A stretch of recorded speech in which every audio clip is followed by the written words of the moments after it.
Bonjour, nous allons étudier ensemble la sikha intitulée Matot Maser, donc les Chafred de l'écouter Sikhot. Le Rabbi nous dit la chose suivante, de Parachatenu dans notre paracha, Mesupar Odot Negad Bnei Reuven. On nous raconte, on nous parle des enfants de Gad, de la tribu de Gad, et les enfants de la tribu de Reuven. Pas les enfants, les personnes, la tribu de Gad, la tribu de Reuven. Qu'est-ce qui s'est passé dans cette histoire? Machash Meknera Vayalaem, étant donné qu'ils avaient beaucoup de bétail. Ils ont demandé à recevoir leur partie, leur section, puisque chaque tribu a un territoire. Donc, ils ont demandé à ce que leur territoire soit de l'autre côté du Jourdain, c'est-à-dire à l'est du Jourdain, parce que c'est un endroit qui était bien pour les pâturages, pour le bétail. Moshe Rabbeinu, à la fin, était d'accord. Au départ, il n'était pas d'accord, mais il est devenu d'accord. Qu'est-ce qui s'est passé par rapport à ça? Moshe Rabbeinu, d'abord, pense qu'ils sont comme les Meraglim, c'est-à-dire les Meraglim, eux, n'ont pas voulu rentrer dans la terre d'Israël. Et Moshe Rabbeinu dit, vous êtes exactement comme eux. Sur ce, les enfants de Gad et les enfants de Rouven disent, non, pas du tout. Nous, on est différents. Au niveau du Pshat, ils ont dit, c'est pas qu'on veut pas rentrer en Israël. C'est pas qu'on veut se détacher du reste du peuple. On va rentrer en Israël pour se battre avec tout le monde. On va faire partie du peuple juif. On veut que le peuple juif rentre en Israël. Il n'y a pas de souci à ce niveau-là. Mais nous, on préfère rester de l'autre côté du Jourdain. Pourquoi est-ce qu'ils préfèrent rester de l'autre côté du Jourdain? Après la Chassidoute, une des explications qui nous est donnée, que le Rabbi donne, c'est parce qu'ils étaient bergers. Et comme on sait des Havot, être berger, c'est une occupation qui ne demande pas beaucoup d'investissement intellectuel et émotionnel. Et donc, une personne peut être libre de dédier sa vie à Avodat Hashem en ayant du troupeau. Et donc, c'est ce qu'ils voulaient faire, ce qui était d'ailleurs la raison pour laquelle Moshe Rabbeinu pensait qu'ils étaient comme les Meraglim. On veut vivre dans le désert, on ne veut pas rentrer en Israël. C'est l'idée de dire à Betartanim de travailler, d'avoir une vie active, etc. Ça va nous détacher de notre connexion avec Hachem. Et donc, eux, ils ont préféré ne pas le faire. Moshe Rabbeinu dit, vous êtes comme les Meraglim. Ils expliquent que non, nous, on est bien d'accord que sur les 12 tribus, 10 vont s'occuper de dire à Betartanim, mais il y a besoin d'avoir une minorité quand même, qui reste attachée à Hachem, connectée avec Hachem, qui vont dédier leur vie à Hachem. Et on veut être cela. Donc on va rentrer en Israël, on va se battre avec tout le monde, et ensuite on va repartir dans notre section. C'était leur idée. Moshe Rabbeinu était d'accord. Okay. Donc, mais ici on va parler d'un autre aspect de cette histoire-là. En tout cas, donc il y a ce débat dans l'histoire, et qu'est-ce qui se passe à la fin? Donc Moshe Rabbeinu, bah, sauf ce que Moshe d'accord, était d'accord, mais il a donné Moshe, l'Avnegal, l'Ovne Reuven, Chatzi Shep Menashe, Ben Yosef, Mamlechet Sichon. Et il a donné, donc Moshe a donné à la tribu de Gad, à la tribu de Reuven, et la moitié de la tribu de Menashe, Ben Yosef, et Mamlechet Sichon, Ve'og, les territoires qui appartenaient à Sichon et Og, qui ont été pris pendant la guerre contre Sichon et Og. Ola Hashela, la question se pose. Chatzi Shevet Menashe Man Chashmek. Pourquoi est-ce que arrive, d'où arrive, qui parle de la moitié de la tribu de Menashe? Comment est-ce qu'ils sont arrivés ici, ils ont atterri ici? כל הדיבורים בין משה רבנו לבני גד לבני ראובן, לא הוזכר פעם אחת שגם בני חצי מנשה השתתפו בבקשה, שתינתן להכלה נעבור בירדן. Dans tous les débats, dans toute la conversation qui se passe entre Gad, la tribu de Gad, la tribu de Reuven et Moshe Rabbeinu, pas une fois on parle de la tribu de Ménaché ou la moitié de la tribu de Ménaché, qui eux ont aussi participé à cette demande.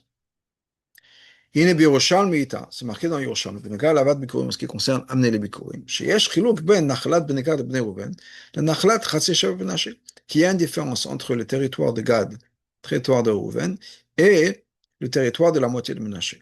Pourquoi? שעל נחלת בני גד ובני ראובן, אי אפשר לומר אשר נתת לי השם. Les tribus de Gad, la tribu de Bnei Reuven, ne peuvent pas amener les bikurim, c'est-à-dire les premiers fruits qu'on est censé amener au Beth Amikdash, parce que dans la déclaration qu'on fait quand on amène les Bikurim, on dit voilà, on remercie Hachem pour la terre que tu nous as donnée, que tu m'as donnée. Parce que Bnei Gad et Reuven, Hachem ne leur a pas donné la terre, c'est eux qui ont pris, qui ont choisi leur territoire et qui ont pris la terre. Et c'est pour ça que dans la l'opinion de Rabbi Yosef Glili, effectivement, les enfants de Gad et Reuven, eux n'ont pas pu amener les Bikurim parce qu'ils n'ont pas reçu la terre d'Hachem, c'est eux qui ont demandé. Alors que la deuxième moitié, ou la moitié, pardon, de la tribu de Ménaché, eux n'ont pas pris de par eux-mêmes. C'est marqué que Moshe leur a donné. Vehen lo bachor ma'atzmam betchila. Et eux, ils n'ont pas choisi depuis le départ comme Obné Reuven Bnei Gad. Donc clairement, on voit que effectivement la tribu de Ménaché ne faisait pas partie de cette conversation avec Moshe Rabbeinu et de demander la terre, etc. Tzarech biur, donc on a besoin de comprendre. Machar she'en lo bachor ma'atzmam betchila, étant donné qu'eux n'ont pas choisi ce territoire. Pourquoi est-ce que Moshe leur a proposé une partie, une section, un territoire de l'autre côté du Jordan, pas en Eretz Israël? Aramban Katav Levaï. Donc le Rambam adresse cette question. Elle explique la chose suivante. Mitchila lo ban lefanav l'shevet Menashe. Au départ, la tribu de Menashe, effectivement, n'est pas venue devant Moshe Rabbeinu. Ils n'étaient pas intéressés. Aval kasher chalak haaretz l'shnei hashvatim. Quand Moshe Rabbeinu a donné la terre, ce territoire-là, de Sichon et d'Og, à deux tribus, Ra'a she'eretz gedola yoter min ha'olam. Moshe Rabbeinu a vu que ce territoire était trop grand pour juste deux tribus. Vevakesh mi she'yirtze litnachel amam. Et donc il a cherché une troisième tribu, un groupe à qui donner une partie du territoire parce que c'était trop grand pour les deux tribus. Hayo anashim meshevet Menashe. Il y a eu des gens de la tribu de Menashe, she'ratzuba, qui ont voulu. Ou là, yanshem miknei hayo. Peut-être que c'était des gens qui avaient du bétail aussi. Venatal lahem chelkam. Et donc, Moshe leur a donné cette partie-là. Donc, d'après le Ramban a cette question-là. Il dit d'où est-ce que débarque Shevet Menashe? Et le Ramban nous dit que le Choa, effectivement, Moshe Rabbeinu a cherché des gens. Il a proposé ce territoire. Une partie de la tribu de Menashe venait voir Moshe en disant on est intéressé. Aval Choa en Zemou, mais apparemment, c'est pas compréhensible. Moshe Rabbeinu lo haya saver atzoklam b'akashat bnei Gad ou bnei Reuven. Moshe Rabbeinu n'était pas d'accord. Et il n'était pas, même si une fois qu'il a été d'accord, il n'était pas effectivement très heureux, si on peut dire, de ce qui s'est passé. Okay? Que la tribu de Gad ibn Reuven a voulu recevoir un territoire à l'extérieur d'Israël. Okay? Qui est qu'ils ont demandé que cette terre-là leur soit donnée comme territoire. À l'opposé de la terre qu'Hachem a donnée, Eretz Israël. Au point où Moshe Rabbeinu les a comparés aux Meraglim. Donc c'est pas, il n'était pas content.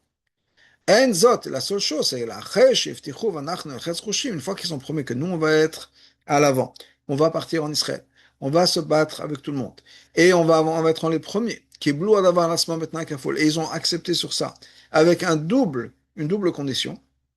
Et ce qui me cache, Moshe Rabbeinu était d'accord, c'est-à-dire qu'on va le faire, et sinon, on n'aura pas ce territoire. Donc, une fois qu'ils ont vraiment promis, se sont engagés à rentrer en Israël, à faire la guerre avec tout le monde, et ensuite, uniquement à ce moment-là, de repartir dans leur territoire, eux, Moshe Rabbeinu était d'accord. Mais c'est pas que Moshe Rabbeinu s'est emballé, était enthousiaste de cette idée. Ok, arrête-moi les gars, mais donc c'est complètement étonnant. Comment c'est possible? Que Moshe Rabbeinu a cherché quelqu'un à qui proposer ce territoire. Dans le mot du Ramban, il a cherché une tribu, il a des gens qui voulaient s'installer là-bas. Et ne pas rentrer dans la terre promise, la terre d'Israël. Pourquoi est-ce que Moshe Rabbeinu a fait ça? Parce que c'était un territoire qui était trop grand pour Avrom Negad et Reuven, pour juste deux tribus, Negad et Reuven. Si Moshe Rabbeinu n'aime pas le concept, clairement il n'était pas chaud du concept, pourquoi est-ce qu'il a cherché à amener d'autres personnes, à impliquer encore d'autres personnes dans une idée qui n'est pas une bonne idée, d'abandonner la terre d'Israël pour s'installer dans un autre endroit, dans un autre territoire? Pourquoi est-ce qu'il aurait fait ça? Non seulement ça, mais c'est pas mentionné du tout dans le Chumash qu'une partie de la tribu Menaché a demandé à recevoir une partie de Me'ava Yarden à l'est du Jourdain. Le seul moment où il commence à rentrer dans cette histoire, c'est quand Moshe leur a donné, Moshe. Donc on a l'impression de Psukim, on voit que c'est uniquement Moshe qui a voulu le faire. Pashut Lashon Yerushalmi, comme des mots du Yerushalmi qui nous dit, Lo nitlu matzon, ils n'ont pas pris de par eux-mêmes. Le Yerushalmi dit ça. C'est Moshe qui leur a donné par rapport au Bikurim. Donc si le Pshat est comme le Ramban, c'est que Moshe Rabbeinu a proposé et que eux sont venus en demandant, les Chora, c'est eux qui ont demandé. Mais au-delà de ça, la question la plus profonde, c'est pourquoi est-ce que Moshe Rabbeinu aurait proposé quelque chose, une idée qui n'était pas bonne, avec laquelle il n'était pas d'accord. Euh, il y a une hara quelque part, hara numéro 16, où le Rabbi nous dit, Va tapi divrei Ramban asmo. D'après le Rambam lui-même, chez Im lo bikshu meno bnei bnei Reuven, que si Bnei Gad bnei Reuven n'était pas venu pour demander ce territoire, lo al maniach shemadam, il a acheté le Chava. Moshe Rabbeinu ne serait pas inquiété de ce territoire. Il a dit, bon, que ça reste comme ça. On a conquis ce territoire. Ça ne veut pas dire qu'on est obligé de s'installer là-bas. Nous, on rentre en Israël. Donc cette idée donc d'abord, il y a une contradiction dans le Rambam lui-même, c'est qu'on n'était pas obligé de s'installer là-bas. Il n'y avait pas d'obligation de s'installer. En tout cas, une chose est sûre, c'est que Moshe Rabbeinu n'était pas enthousiaste du tout. Et dans ce cas-là, pourquoi est-ce que tout d'un coup, on a une Moshe Rabbeinu qui va prendre un groupe, la moitié de la tribu de Ménaché, et les installer à l'extérieur d'Israël? Pour comprendre ça, introduisons quelque chose qui est mentionné dans le Midrash. Rien à voir avec cette histoire directement, mais dans un autre contexte. En ce qui concerne les allusions dans les korbanot que les Nissim ont amenés pour l'inauguration du Mizbeach, l'inauguration du Mishkan. Oui, quand on a ouvert le Mishkan, l'inauguration du Mishkan, Rosh Chodesh, Nissan, un an après la sortie d'Égypte, un peu moins d'un an après la sortie d'Égypte, les 12 premiers jours, chaque tribu amenait des korbanot. Il s'avère que les korbanot étaient tous les mêmes, mais chaque tribu, c'est la raison pour laquelle, ou une des raisons pour laquelle la Torah répète les korbanot des Nissim chaque jour, alors que c'était exactement la même chose. La Torah a pu dire, voilà, ils ont amené tous la même chose, parce que la kavana de chaque tribu était complètement différente. Chacun avait en tête quelque chose de complètement différent. Alors, qu'est-ce que le Midrash nous dit par rapport à Ménaché? Chez Kama avec Kama Pratim, beaucoup de détails dans les korbanot, mais korban Ménaché, des korbanot de Ménaché, Hayuk Shoim le Shataret, c'était lié à le fait qu'ils ont pris possession de la terre d'Israël et hérité la terre d'Israël. Donc, c'était la terre d'Israël.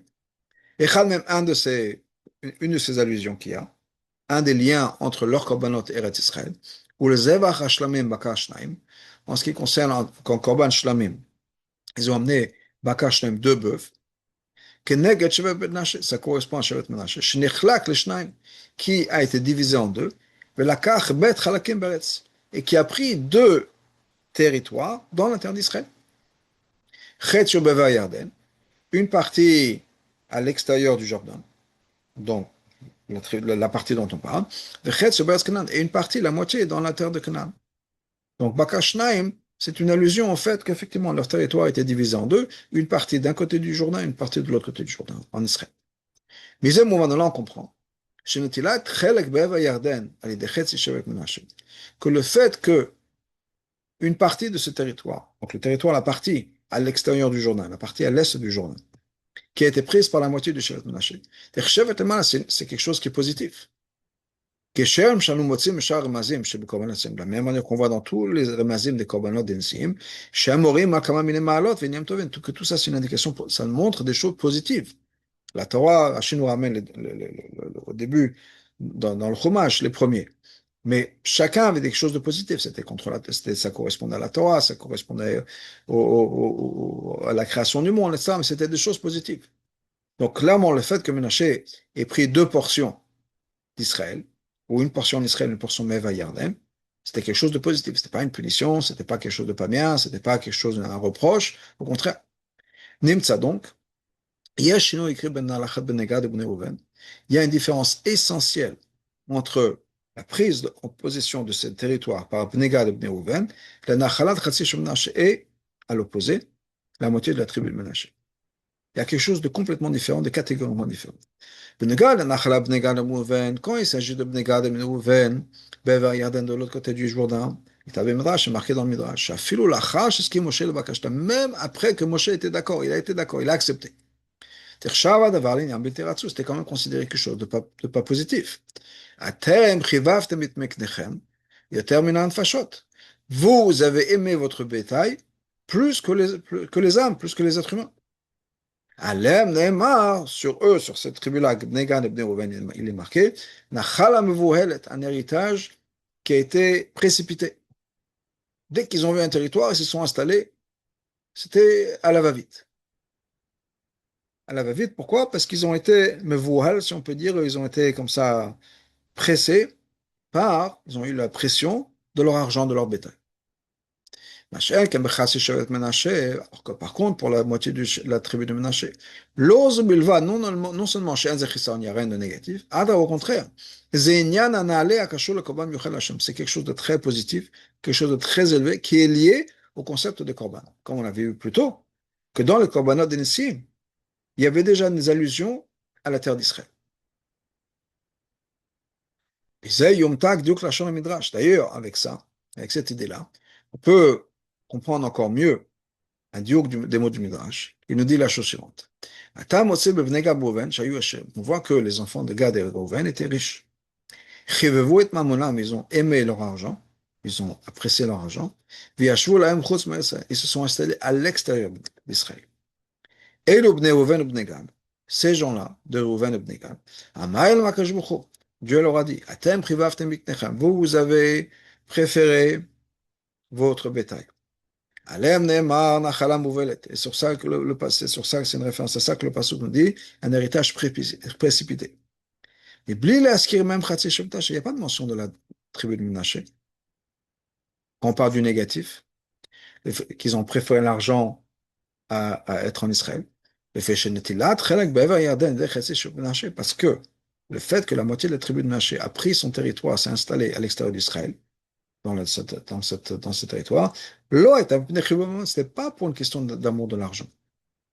Et là, il y a un Yantov, c'était quelque chose de positif. Ils ont encore plus que ça. Ça, c'est même pas eux qui ont voulu. Moshe Rabbeinu, c'est Moshe Rabbeinu qui leur a donné. Donc, clairement, ils ont fait ça parce que Moshe leur a demandé. C'est RBO, maintenant, il faut comprendre. Donc, maintenant, on a expliqué qu'il y a une différence essentielle entre les deux. Que c'est Moshe Rabbeinu, Bnei Gad, Reuven, eux, ils ont leur demande à eux, qui n'était pas nécessairement la meilleure chose à faire. Moshe Rabbeinu s'est dit, OK, bon, mais on va quand même mettre en place une autre tribu, Ménaché. Et Ménaché, ça va être pour eux du positif. Ils ont fait ça parce que Moshe Rabbeinu leur a demandé. C'est bien, maintenant il faut comprendre. Qu'est-ce qu'il y a de positif dans le fait que la tribu de Ménaché ou une partie de la tribu de Ménaché a reçu un certain territoire à l'extérieur d'Israël? Pourquoi est-ce que Moshe a fait ça? C'était quoi sa raison derrière? Et pourquoi c'était considéré comme quelque chose de positif pour la tribu de Ménaché? Oh, d'un autre point. Médiocre, la Shana Midrash, on fait attention au Midrash. Keneged, Shevet Ménaché, le Midrash qui nous parlait des korbanot de la tribu de Ménaché. Qui nous dit que pour la tribu de Ménaché, pourquoi il y avait deux bakars de bœuf? Shnechlak, les Shnaim, parce que leur territoire était divisé en deux. Car, Bet Chelakim Baaretz, ils ont pris deux portions d'Israël. Ches et Babayadin, Ches et Batzkina, une partie de l'autre côté du jardin, une partie en Eretzkina, Mashma. On a l'impression, la mana, c'est pas juste le fait qu'ils ont aussi reçu ou qu'ils ont reçu une partie à l'extérieur d'Israël. C'est le fait que leur territoire a été divisé en deux. Et nous, on ne comprend pas. Quel est l'avantage du fait que leur territoire a été divisé en deux? Pourquoi c'est important de nous dire ça? Oui, Frat en particulier. On trouve dans un autre endroit dans le Midrash que c'est une punition pour Menaché. Que Menaché soit divisé en deux. Menaché garam le shvatim le quoi. Menaché a causé aux tribus d'être séparées, d'être divisées en deux. Et c'est pour ça que leur héritage, leur partie, leur terre, a été divisée en deux. Une partie à l'extérieur du Jourdain, une partie dans le Canaan. Alors que dans le Midrash, par rapport à Nessim, on a l'impression que c'est quelque chose de positif. Donc on a besoin de comprendre, encore une fois, quel est le positif qu'il y a. Alors qu'on a un Midrash qui nous dit qu'en fait, Ménaché, ce n'était pas une bonne chose. C'était une punition d'être divisé en deux. Alors que de l'autre côté, on a un Midrash qui nous dit que c'était positif. C'est un korban pour Hachem, etc. C'est quelque chose qui est avec Hachem. Quelle est la ma'ala du fait que Ménaché s'est installé, ou une partie de Ménaché s'est installée à l'extérieur d'Israël et une partie à l'intérieur d'Israël. Donc on a besoin de comprendre deux choses. Tout d'abord, premièrement, pourquoi est-ce que Moshe a demandé à une partie de la tribu de Ménaché de s'installer là-bas, à l'extérieur d'Israël? Quel est l'intérêt? Quel est le but? Et qu'est-ce qu'il y a de spécial le fait que Ménaché est divisé en deux, une partie à l'intérieur d'Israël, une partie à l'extérieur d'Israël? Donc voilà l'explication. Soupar Torah, la Torah nous raconte la chose suivante. Hachem, montré à Moshe Rabbeinu, avant que Moshe Rabbeinu quitte ce monde, toute la terre d'Israël. Vayomer Hashem elav, Hashem lui a dit, Zot haaretz asher nishba'ti lavam. Voilà la terre que j'ai promis à Abraham. V'zarecha etnena, ce que Hashem a dit à Abraham, je vais donc à ta descendance, je vais la donner. Hériticha benecha, cette terre-là que j'ai promis à Abraham, je te la montre. Mouvan, on comprend. Chez Loa Yadvar Stam, chez Moyen Balma, c'était pas juste Stam, juste pour pouvoir que Moshe Rabbeinu regarde.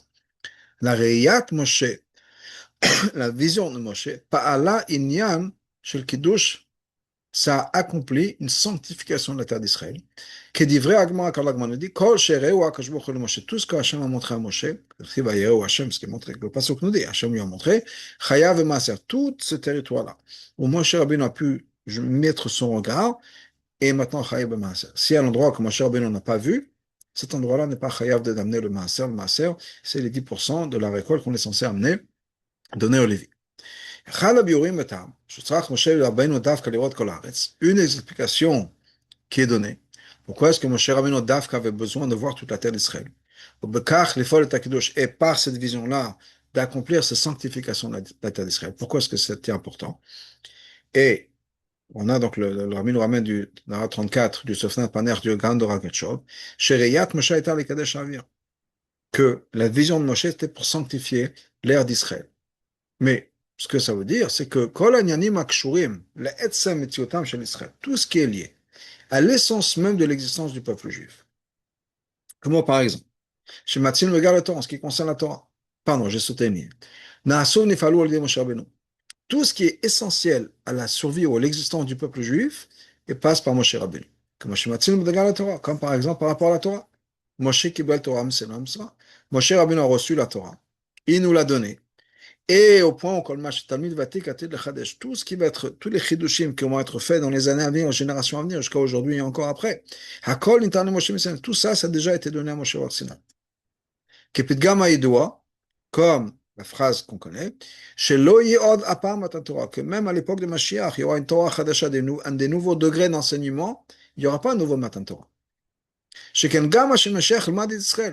Parce que même ce que Mashiach va enseigner au peuple juif, la Shon Rashi, comme Rashi explique, les secrets des raisons de certaines choses, tout ce qui est caché dans la Torah, il est terminé encore plus que ça, la Shon Midrash, dans le mot du Midrash, Torah, Chadasha, Meititetse, il y aura un nouveau degré, des nouveaux degrés de Torah, au point où on ne pourra même pas comparer à ce que c'était avant, on va considérer comme c'est une nouvelle Torah.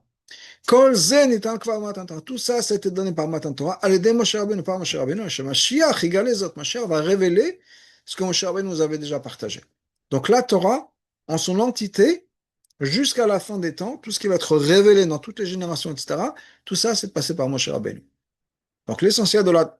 Encore une fois, le Rabbi veut montrer quoi? Que tout ce qui est essentiel au peuple juif, le fondement du peuple juif, est lié à Moshe Rabbeinu. Donc on a la Torah. D'ailleurs, c'est la même chose, on imotsim benegal le Geulat Israël, concept de Geoula. Kol inyan la Geoula, toute libération, le concept de libération même. Kol la Geoula Tela, ce qui va inclure la venue du Mashiach, la Geoula à l'époque du Mashiach. Kachor le Moshe Rabbeinu, c'est lié avec Moshe Rabbeinu. Le Rabbi nous dit dans la Ra 42 que Mama Chazal, Moshe Goel Rishon Goel Achon, que Moshe Rabbeinu est le premier libérateur et le dernier libérateur. Maintenant, Moshe Rabbeinu lui-même ne sera pas Moshe, parce que Moshe doit venir la tribu, doit être un descendant de David, la tribu de Yehuda. Moshe Rabbeinu c'est un Lévi. Mais malgré tout, ce que ça veut dire, c'est que le processus de Géoula, le concept de Géoula, tout ce qui va être Géoula a commencé par Moshe Rabbeinu. C'est Moshe Rabbeinu qui a mis ça en place. C'est aussi une des raisons pour laquelle, quand le Passouk nous parle de l'avenue du Mashiach et des miracles qui vont se passer à l'époque de l'avenue du Mashiach, qu'est-ce qu'on nous dit? De la même manière que les jours où nous sommes sortis d'Égypte, montre-nous des miracles. On nous dit que c'est des miracles, même par rapport aux miracles qui sont passés à la sortie d'Égypte, mais on fait le lien avec la sortie d'Égypte. Pourquoi? On a d'autres qui vont comparer la Géoula à l'époque de Mashiach à la sortie d'Égypte. Pourquoi? Alors que malgré le fait que la Géoula à l'époque de Mashiach, c'est une Géoula encore plus importante et plus forte, etc., que la Géoula d'Égypte, parce que ce sera une libération totale. Il y aura tous les Juifs qui vont sortir. À l'époque de l'Égypte, on a uniquement 20% qui sont sortis. Ce sera une Géoula qui sera éternelle, alors qu'à l'époque de l'Égypte, il y a eu d'autres galoutes après. Un après galoute, à l'époque de Mashiach, il n'y aura pas d'autres galoutes. Malgré tout, Hari Geulat Mitzrayim, la libération d'Égypte, Al-Dé Moshe Rabbeinu, par Moshe Rabbeinu, Hi HaShoresh, c'est la racine. Les Ténat Akor, c'est ce qui va donner la possibilité de Geulat, et là, de la Geoula à l'époque de Mashiach. Donc la Geoula passe par Moshe Rabbeinu. Donc on a la Torah qui passe par Moshe Rabbeinu, toute la Torah jusqu'à la fin des temps, Moshe Rabbeinu. Geoula, toutes les Geoula, inclus la Geoula de Mashiach, ça passe par Moshe Rabbeinu. Les Fichach, donc, Gam Yerushalayim, c'est la même chose par rapport à la terre d'Israël. Biyota Inyan Ikrim Metziut Am Israël. Étant donné que la terre d'Israël, c'est quelque chose qui est essentiel à l'existence du peuple juif, le Saf, à part le fait que c'est essentiel au niveau de l'accomplissement des mitzvot, parce que il y a tellement de mitzvot qui dépendent de la terre d'Israël. Mais à part ça, la terre d'Israël, c'est essentiel à l'existence, à l'identité et l'existence du peuple juif. Donc ça aussi, ça va dépendre de l'action de Moshe Rabbeinu. Donc, malgré le fait qu'Hachem a dit à Moshe, tu ne pourras pas rentrer en Israël. Mais il y a une chose qui a besoin de se faire. C'est qu'au moins tu puisses regarder toute la terre d'Israël, que tu aies un lien avec la terre d'Israël. Sans lien à la terre d'Israël, il n'y aura pas eu de terre d'Israël pour le peuple juif. Sans Moshe Rabbeinu regardant la terre d'Israël. Donc qu'est-ce qu'on a maintenant? Que même la division de la terre d'Israël, même tout ce qui est à la terre d'Israël, ça doit passer par Moshe Rabbeinu. Maintenant, en ce qui concerne justement recevoir la terre d'Israël, prendre la possession de la terre d'Israël, maintenant on voit que quoi? Chez la Tid Lavo, à l'époque de Mashiach, il y aura quelque chose d'essentiel qui va se passer. Yachiv Hashem Elokecha et Gvulcha. Hashem va étendre nos frontières. Bnei Israël Yeshuaz, le peuple juif va hériter à ce moment-là. L'Ora Keter Shivama, mais pas juste la terre des 7 nations, dont on parle tout le temps, la Gamet Eretz Kini, Knizi et Kalmoni, mais ça va s'étendre sur le territoire d'autres 3 nations qui vont être les Kini, les Knizi et les Kalmoni. Mais ça sera l'époque de Mashiach. Que tout doit passer par Moshe Rabbeinu canal, comme on l'avait plus tôt. Même des nouveaux degrés de Torah, etc. Qui vont être révélés par Mashiach. Ça même, ça a été donné par Moshe. Et donc, il faut dire la même chose par rapport à l'agrandissement de la terre d'Israël. Qui n'ont pas été inclus par le fait que Hachem a montré ces territoires à Moshe Rabbeinu. Malgré tout, c'est un lien avec Moshe Rabbeinu. Et donc on peut dire, c'est la raison pour laquelle Moshe Rabbeinu a déjà lui-même investi dans l'extension de la terre d'Israël. Et il a donné une partie de la terre à l'extérieur d'Israël à une partie du peuple juif, la moitié de la tribu de Gachel.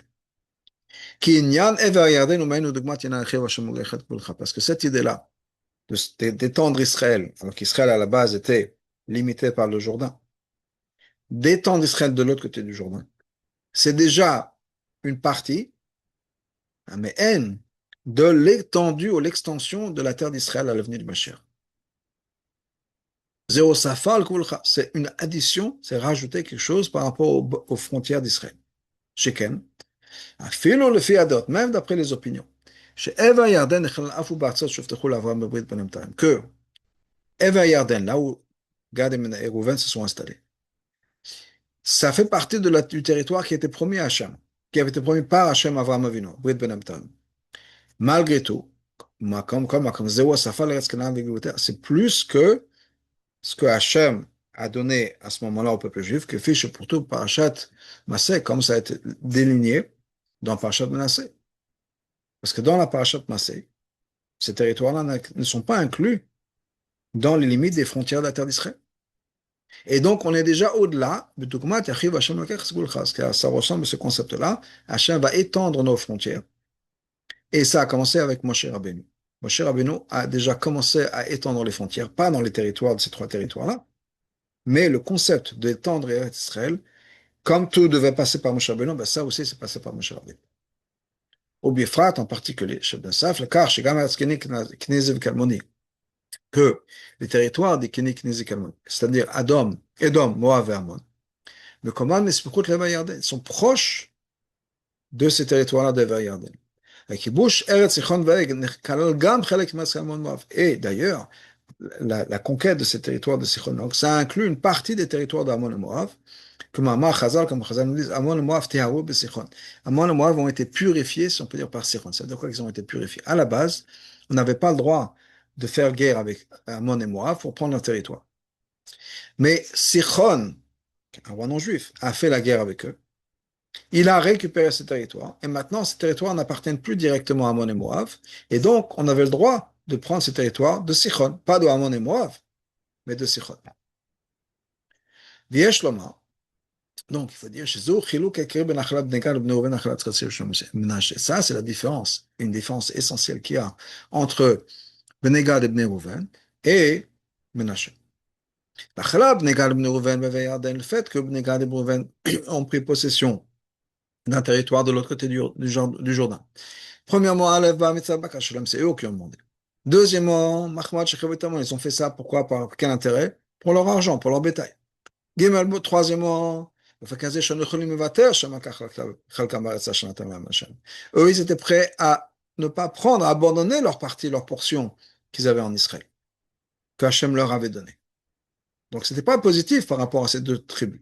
Par contre, Ménaché, c'est exactement l'opposé. C'est-à-dire, premièrement, la partie qui est de l'autre côté du Jordan, ça a été donné par Moshe Rabbeinu. Ce n'est pas eux qui l'ont demandé.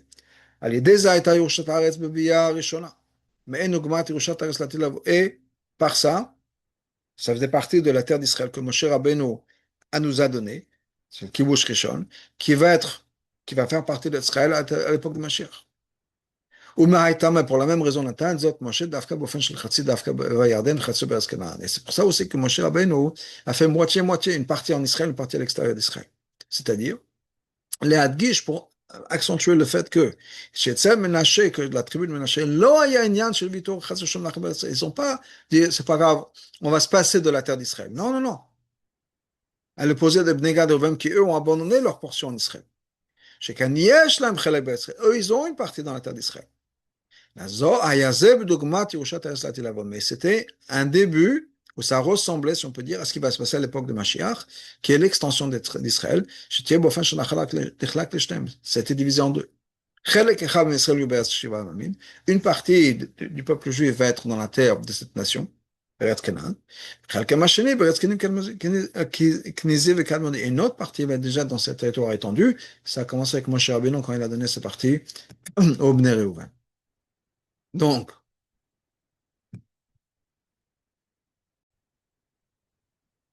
où on en est maintenant? On a déjà répondu à la différence qu'il y a entre Ménaché, Bnei Gad et Bnei Reuven. Bnei Gad et Bnei Reuven, c'est eux qui ont demandé, et pas nécessairement pour des raisons positives. La tribu de Ménaché, ça a été choisi par Moshe. Et la raison pour laquelle ça devait se faire par Moshe, et c'est Moshe qui l'a fait, c'est pour pouvoir commencer le processus de l'extension d'Israël qui va se passer à l'époque de Mashiach.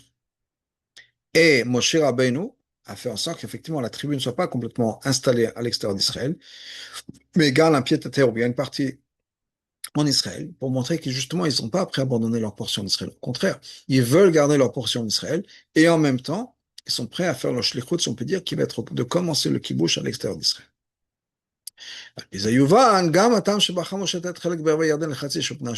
Par ça, on peut aussi comprendre pourquoi c'était la tribu de Ménaché qui a été choisie. Pas une autre tribu. Pourquoi Ménaché? Shevet Ménaché, la tribu de Ménaché, ils ont une singularité, si on peut dire. Ils sont différents des autres, qui est justement par leur amour pour Israël. On voit plutôt dans ce chumash-là, dans le chumash Bamidbar, Maaseh Bnot Zelofrad, l'histoire des filles de Zelofrad, Mishpachot Menashe Ben Yosef, qui venait justement de la tribu de Menashe. Shechibatan Laaretz, leur amour pour la terre d'Israël était quoi? Rabba Kolkach était tellement fort, à la Shabbat Amod en Lifnei Moshe. Elles se sont venues voir Moshe. Chol Haïda, toute l'assemblée.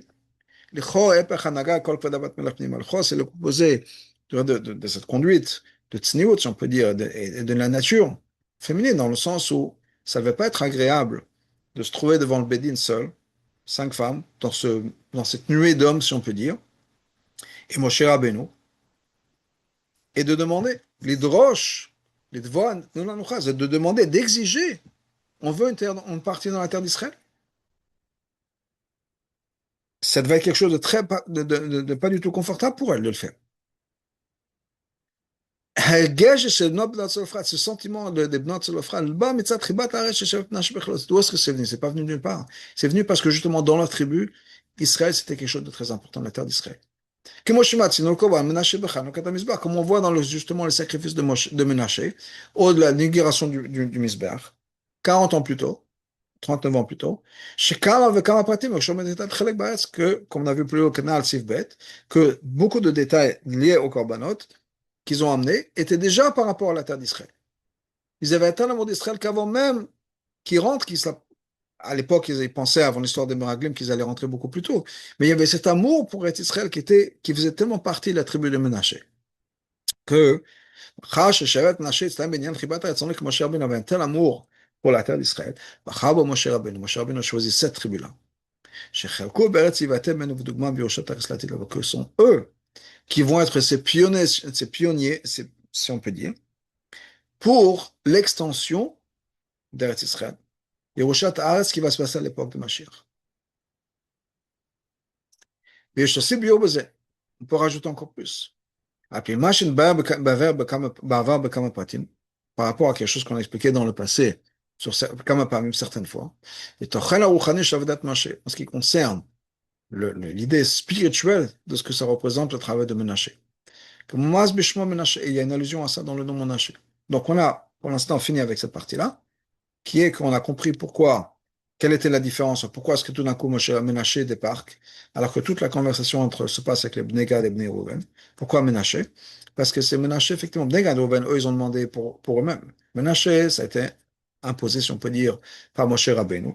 Pourquoi? Parce que c'est le début de l'époque de Mashiach qui va se passer, où la terre d'Israël va s'étendre.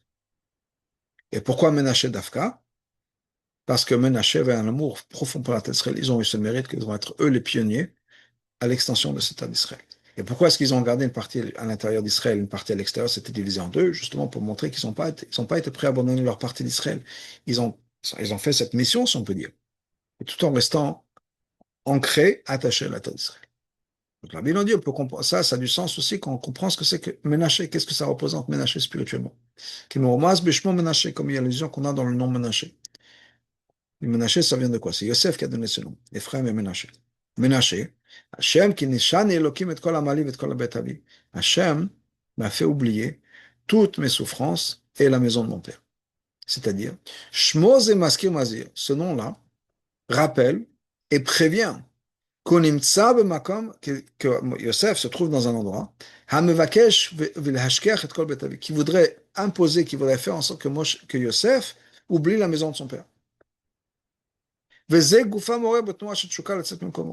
Et donc, ça va réveiller en Yosef, puisque c'était Yosef qui a donné ce nom-là, justement, réveiller Yosef un désir de vouloir sortir de cette situation-là. De pouvoir comment ça s'appelle? Sauter de cette situation-là. De faire une décision, je ne veux pas oublier. De rester attaché à la maison de mon père. Un lien profond, profond, profond avec ses sources, avec ses racines. Mais alors, qu'est-ce que ça veut dire spirituellement? Pour nous, pour tous les juifs, pas juste pour Yosef. Yosef a donné ce nom pour toujours se rappeler la maison de son père. Qu'est-ce que ça veut dire? Quand on est en galoute, Maskira galout le yodi b'chol shah. La galoute rappelle un juif à chaque moment. On est dans une situation où on pourrait oublier la maison de son père. On peut oublier qu'on appartient à Israël, qu'on appartient à Hachem. On peut oublier. Et ça, de se rappeler qu'on pourrait avoir oublié, ça fait en sorte qu'on ne va pas oublier. Ça rappelle. Chez Yargish, chez Mekomo Enokan, qu'il puisse ressentir que sa place n'est pas là. Mais comment Obed Aviv Amelach, sa place, c'est où la place d'un juif? Dans la maison de son père, le roi, en Eretz Israël. D'ailleurs, ça c'est la différence qu'il y a entre Ephraim et Menaché. Ephraim, c'est quoi? Hachem Kifran Elokim Beretz Oni. Ephraim, ça vient du mot de prix, un fruit. Hachem a fait fructifier dans la terre de pauvreté. C'est-à-dire que Yosef a réussi. De rien du tout, d'un esclave en prison, il est devenu le vice-roi. Donc, Moré ala ilui, ifran, ifali d'avoda betoch am, im, choshech hagalut, etzoni. Ça montre quoi? Comment on peut transformer la galoute? Et en étant dans cette obscurité en Égypte, etc., on peut tout transformer et élever la galoute.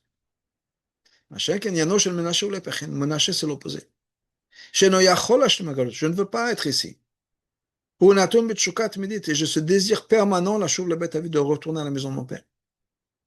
C'est ce désir de sortir de galoute. Donc, Ephraim, ça parle, ça nous montre comment on peut transformer la galoute pour faire en sorte pour avoir une croissance.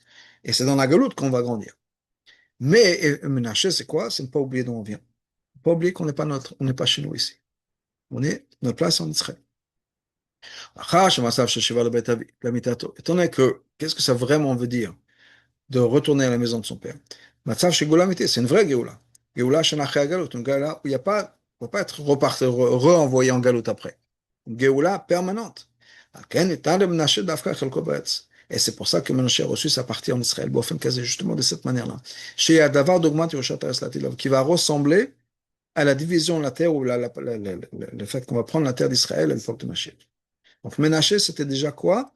C'était un début de la Géoula, un début de l'extension d'Israël, un début de cette expérience de la Géoula. Et c'est pourquoi Ménaché? Parce que Ménaché, constamment, cette idée toujours attachée à Israël, toujours attachée à Hachem, toujours attachée à ce concept de Géoula, que le jour viendra, on pourra revenir à la maison. Parashat Matot. Donc, juste pour poser là, encore une fois, on a répondu à toutes les questions et encore plus. J'ai fait le résumé un peu le CF avant, qui est, on comprend pourquoi Ménaché est venu, on comprend pourquoi euh, c'est Moshe qui leur a demandé de venir. C'était le début de la Géoula, si on peut dire, c'était le début de l'expérience qui va se passer à l'époque de la Géoula, de l'extension d'Israël. Ménaché, parce qu'ils avaient justement cet amour pour Israël, Moshe Rabbeinu nous a donné cette récompense, et c'est au-delà de ça. C'est parce que Ménaché, justement, c'est cette qualité de toujours vouloir être connecté à la terre d'Israël, connecté avec Hachem, et de vouloir sortir de la galette. Et c'est pour ça qu'ils ont été les premiers à avoir cette expérience de Géoula, cette expérience de l'extension d'Israël. Parashat Matot, écrit Tamé Ben Hametzarim. Matot, on le lit toujours entre Ben Hametzarim, c'est-à-dire entre Shiva Asar B'Tammuz, pendant les 3 semaines, entre Shiva Asar B'Tammuz et Tisha B'Av. Au musée, donc de là, chez l'Inyan Anal, chez Mitzal HaGagoyim, chez Shevet Menashe Israël, cette idée-là, que à cause, parce qu'ils se languissaient tellement à la Géoula Israël, Nitan lo chelek be'eretz v'dokman Yerushalayim la Torah. Donc ils ont reçu cette partie d'Israël qui va être celle de la Géoula. Et Shachut Michel Esmanzé, ça a un lien particulier avec cette époque-là, la période pendant laquelle nous nous trouvons. Ben Hametzarim Uzman Avelot al Chilat HaChurban B'Amud Bechlat. C'est quoi Ben Hametzarim? C'est le deuil du début du Churban et la galoute. Nous, Azo, le Tavel Churban, ce sentiment que nous avons de faire le deuil de la destruction de Beth Amikdash, du Yerushalayim, etc. Vat Megash Menashe Betachlit. C'est un sentiment de Menashe. C'est de quoi un sentiment de Menashe? On ne peut pas oublier d'où on vient. On ne peut pas oublier la maison. Il a ces gargouilles profonds de toujours rentrer, de vouloir rentrer en Israël. C'est ça ce sentiment. On n'est pas à notre place. On n'est pas bien en égal. On veut sortir, etc. On veut rentrer en Israël. Toute personne qui fait le deuil de Jérusalem aura le mérite de pouvoir voir la joie de la délivrance de la Géoula. Qui est canal, parce que comme on l'a dit plus tôt, ce deuil même va ça exprime combien on veut rentrer à la maison, combien on veut rentrer à Yerushalayim. Et par ça, justement, c'est justement parce qu'on a ces désirs profonds que Hachem va satisfaire ces désirs. Donc Hachem va dire, voilà, tu as tellement eu envie, voilà, tu vas pouvoir mériter de voir la joie de la reconstruction d'Israël. Et c'est ce qui s'est passé avec Ménaché. Et donc c'est une leçon pour nous aussi. בגאולה אמיתית והשלמה על ימי שרציתים, à l'époque de la Géoula avec Mashiach. Et après, Yamim ça sonne simplement Yamim Tovim, Yamim, Mamash, que ces jours-là de Ben Hametzarim puissent se transformer en Yamim Tovim très rapidement, de nos jours. Mais on y arrive parce que justement, on n'oublie jamais. On n'oublie jamais la maison. On n'oublie jamais qu'on n'est pas à notre place ici, qu'on veut revenir en Israël.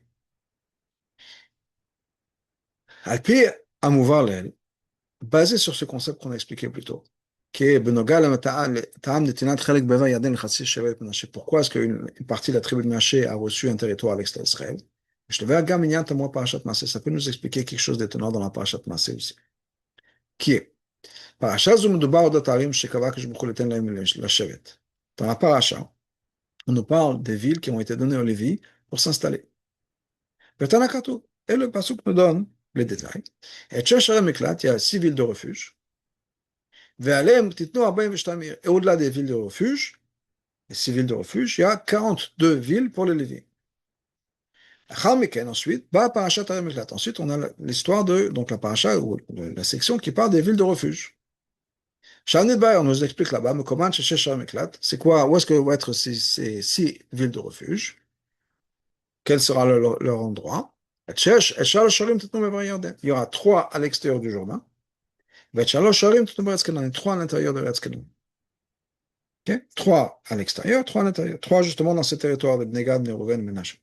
Et ensuite 3 à l'intérieur. La question se pose. Étant donné qu'on voit que de recevoir ce territoire à l'extérieur d'Israël, c'était quelque chose qui n'était pas positif par rapport à Bnei-Gad et Nerouven. On voit les reproches que Moshe Rabbeinu leur fait. Moshe Rabbeinu est dur, il est fort à Bnei-Gad et Nerouven. Dans ce cas-là, comment c'est possible? Qu'Hachem va commander, va ordonner qu'on mette des villes de refuge, c'est-à-dire des villes pour les Lévim, à l'extérieur d'Israël. C'est pas quelque chose de positif. On voit combien Moshe s'oppose à ça. Et certainement, c'est pas que les Lévim cherchaient un endroit pour pouvoir garder, pour pouvoir mettre leur troupeau.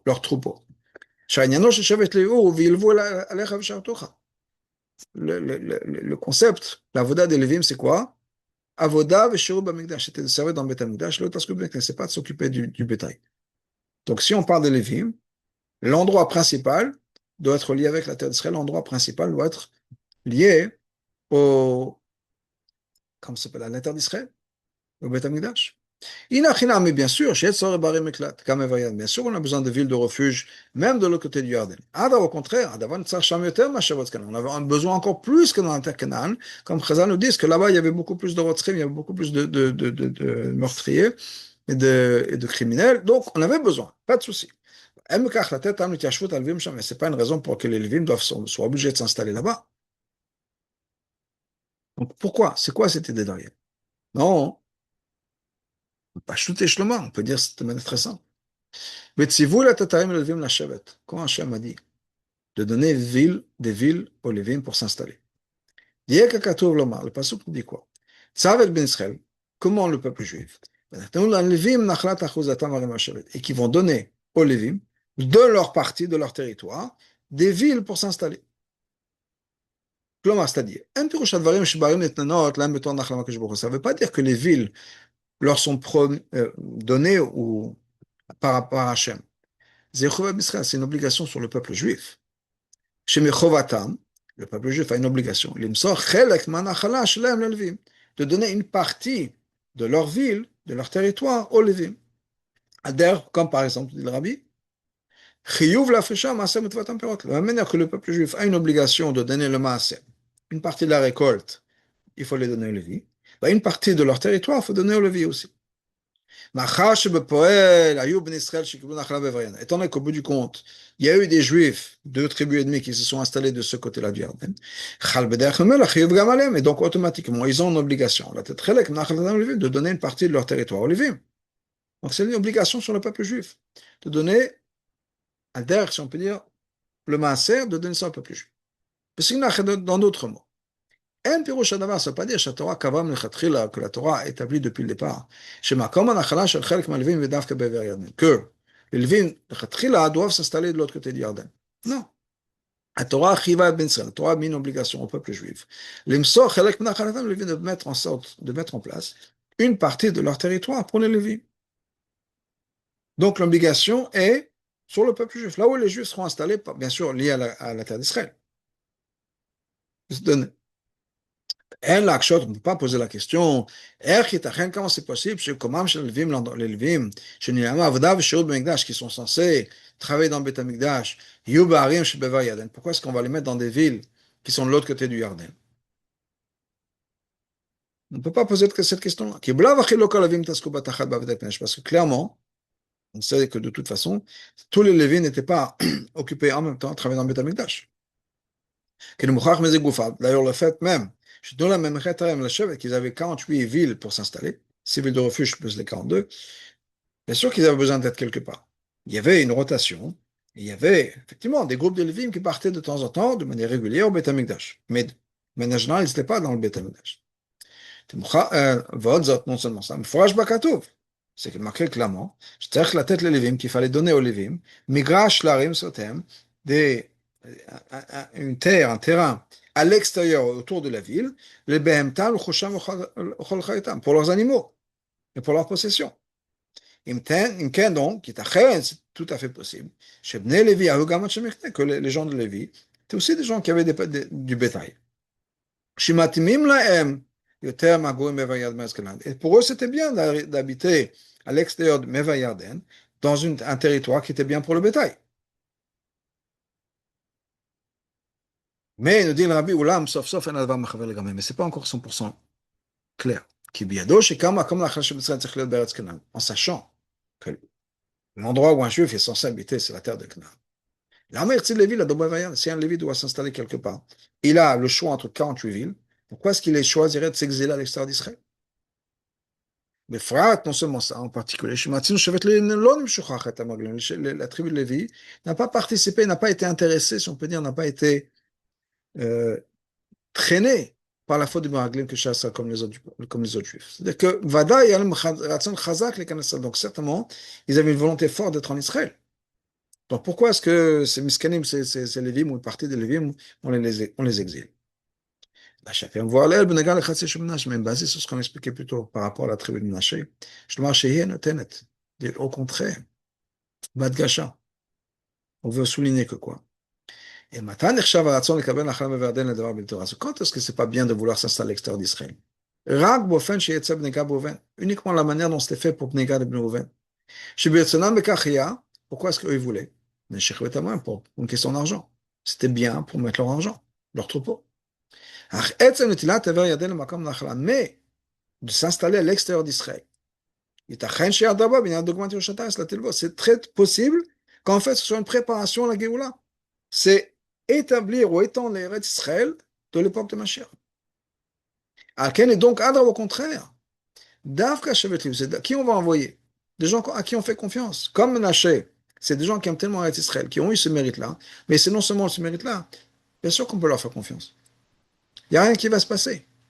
Ils aiment tellement Israël qu'on n'a pas peur qu'ils abandonnent. C'est comme quelqu'un à qui on va demander de nous représenter. On va prendre quelqu'un de confiance. Au contraire, Davka Shevet et Davka la tribu de Lévi, eux qui n'ont pas fauté avec les Meraglim. Parce que eux, ils aimaient la terre d'Israël tellement, comme la tribu de Menaché. Pour eux, s'installer à l'extérieur d'Israël, c'était déjà l'avenue du Mashiach. C'était pas l'avenue du Mashiach, bien sûr, c'était une préparation pour ça ressemblait à ce qui allait se passer à l'époque du Mashiach. Et car sur la marine, le fait qu'ils vont avoir des villes pour s'installer.